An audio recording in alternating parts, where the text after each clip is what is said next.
Hello everyone, this is my review of this Simple Touch magnetic phone mount.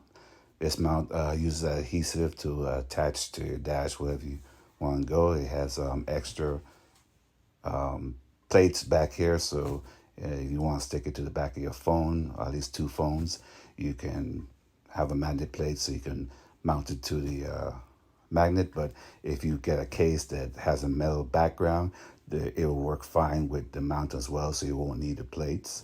You have extra adhesive, so if you want to move the mount to different areas, you can, so you don't have to worry about that.